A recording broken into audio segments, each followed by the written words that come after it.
Même si moi je lui demande, je lui dis, mais pourquoi tu as regardé là? Lui-même peut ne pas savoir. Alors s'il avait la culture de la communication non verbale, il se serait en fait mis dans la position de si je fais comme ça, on saura. Si je fais comme ça, on saura. Mais comme il ne connaît pas, il fait comme ça indistinctement, sans savoir pourquoi il le fait. Tu as regardé à droite, non? Mais pourquoi tu as regardé à droite? Élodien. Bon, donc, je suis parti de là pour dire les yeux nous permettent de voir les signes, de lire les signes et de distinguer également les signes vrais des signes faux. Donc, le faux et le vrai, il ne faut jamais oublier ça. Alors, je vois Agassi, est-ce que je le vois de dos ou bien je le vois de face? Moi, je le vois de face, non? Vous autres, vous voyez Agassi de face ou bien de dos? Alors, si moi je vous dis Agassi, il a, je ne sais pas, une très belle chemise à 6 boutons. Bon, vous acceptez ou bien vous refusez? Mais vous n'avez pas vu, non? Non, vous n'avez pas vu. Ça veut dire donc que nos yeux ne peuvent pas voir la totalité de ce qui existe. Et puisque les yeux ne peuvent pas voir la totalité de ce que nous voyons, les yeux ne peuvent voir qu'une partie de ce que nous voyons. Donc, l'apparence se retrouve à ce niveau et nous devons beaucoup faire attention en nous disant, comme je n'ai pas tout vu et comme les yeux ne m'ont pas permis de voir la totalité, donc je fais beaucoup attention. C'est pas clair? C'est clair, non? Voilà. Donc,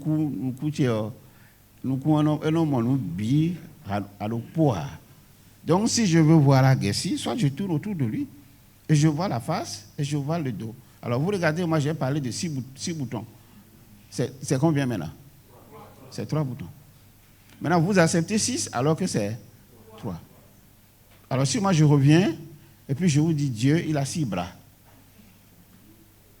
Puisque je vous ai déjà conditionné, vous avez dit, ah, le Dieu, il a 6 bras. Et vous allez écrire et vous allez commencer par dire, ah, mais c'est l'homme, oui. Il est allé chez Dieu, même il a vu, il a dit que le Dieu a 6 bras. Et puis vous aussi, vous commencez alors par répéter. Donc, c'est ça que nous devons distinguer. Ça nous permet de distinguer ce qui est apparent. J'ai vu, mais encore que derrière, il y a une autre réalité. Ensuite, ça me permet de distinguer quoi? Nous avons dit quoi tout à l'heure? Les signes. Et ça nous permet de distinguer les symboles. Voilà. Alors, si je suppose qu'il est en train d'aller là maintenant, et il ne sait pas, et le bord de la table a accroché son pantalon, et il a failli tomber, et s'est relevé. Ça veut dire quoi? On est en train donc de lui parler. Et on est en train de lui parler. S'il ne fait pas attention à ça, tant pis pour lui. Puisque le monde est rempli et de signes et de symboles. Donc les yeux, ce n'est pas pour voir si les cheveux sont beaux, si le chapeau est beau. Non, ce n'est pas ça. C'est pour nous permettre de distinguer le vrai du faux. De lire derrière les apparences et d'essayer à tout moment de comprendre qu'il existe des signes et qu'il existe des symboles. Est-ce qu'au moins on peut retenir ça? Est-ce qu'on peut retenir ça, mes amis? On peut retenir ça? Oui. Bon, comme il a dit oui. Attention. Donc voilà déjà. Alors si je me résume,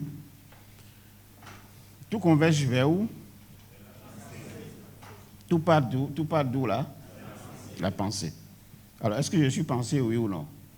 Je suis pensé parce que je suis un être pensant. Et à partir de ce moment, c'est moi-même qui gouverne ma pensée. Il n'y a personne en fait qui va dire fais ci, fais ça. Alors si j'accepte de me laisser distraire par quelqu'un, ça c'est mon choix. Mais j'ai le pouvoir, j'ai la puissance, j'ai toute la gloire qu'il faut pour gouverner ma pensée. Et ma pensée a 2 cheminements. Il y a un cheminement nocif et il y a un cheminement lumineux.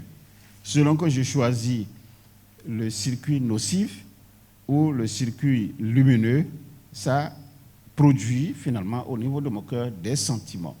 Et c'est avec les sentiments que je vais passer ma journée, que je vais passer les semaines, que je vais passer les mois, les années même sur la terre.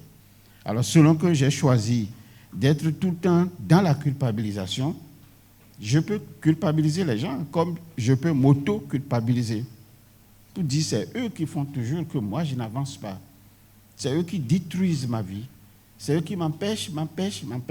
Donc, cette notion de culpabilisation, c'est à deux volets. Ou c'est moi-même, donc je suis dans l'auto-culpabilisation, je suis dans une autocondamnation, je me prive de tout, et je me dis, bon, finalement, voilà. Alors donc, si je suis dans la culpabilisation, je peux ajouter à ça, tout à l'heure, ce que nous avons appelé la honte. Ce qu'on appelle donc la honte. Alors, je regarde ça et je dis, bon, la culpabilisation et la honte sont produits par quel circuit? C'est le circuit nocif. Alors, si je veux maintenant développer la pleine santé, qu'est-ce que je fais? Je garde ça ou bien je détruis ça? Je détruis. Et c'est l'activité la plus difficile. Pourquoi c'est difficile? Parce que c'est ancré en nous depuis quel âge? Depuis 7 ans. Et c'est là que les mamans ont un rôle important à jouer. Et malheureusement, qu'est-ce qui se passe? Si c'est des fonctionnaires, elles finissent d'accoucher et puis 3 mois après, on leur arrache l'enfant, on remet à une crèche ou alors à ce qu'on appelle nounou, je ne sais pas quoi, et puis elles commencent encore le boulot. Et on leur dit, bon, tu vas allaiter l'enfant le matin et le soir, point, c'est tout. Donc la dame elle-même devient une chose au service d'eux et elle abandonne l'éducation. Or, c'est à elle que revient le premier soin. Si l'enfant crie, c'est elle qui doit distinguer pourquoi il crie. Quel est le discours que l'enfant me renvoie? Mais voilà qu'elle-même, on lui a arraché ce pouvoir. Vous savez celui qui lui a arraché le pouvoir, non? Qui lui a arraché le pouvoir, là? Voilà. Donc, il travaille. Et lui aussi va dire, c'est mon travail. J'ai congé de maternité. Ça fait 3 mois. Et puis après, on va dire matin, 30 minutes. Le soir, 30 minutes. De toute façon, en l'autre temps, c'était ça. Je ne sais pas combien ça fait maintenant. Si ça a évolué, si on leur donne toute une journée pour se reposer. Alors donc, ici, nous devons prendre soin de quelle partie de notre cerveau? Voilà, nous allons prendre soin donc de la partie lumineuse de notre pensée. Si nous y arrivons, c'est terminé. Donc, apprenez à distinguer le vrai du faux. C'est l'élément fondamental des yeux.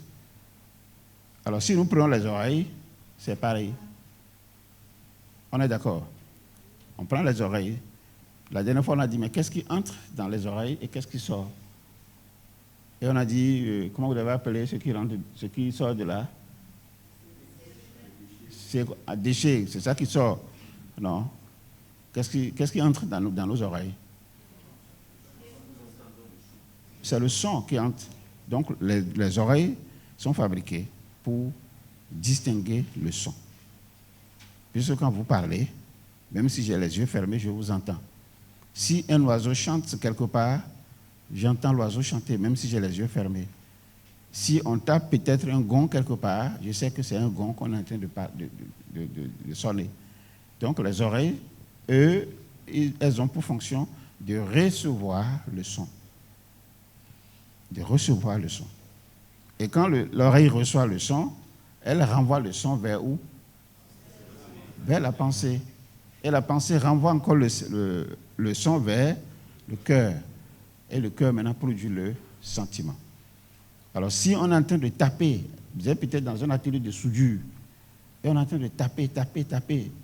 Chez les soudeurs, on tape, non? Alors, à un moment donné, vous-même, vous pouvez éprouver quel sentiment? Agacement. Oui, vous allez éprouver un sentiment d'agacement. Alors que le soudeur ne vous a rien dit. Lui, il est en train de faire son travail.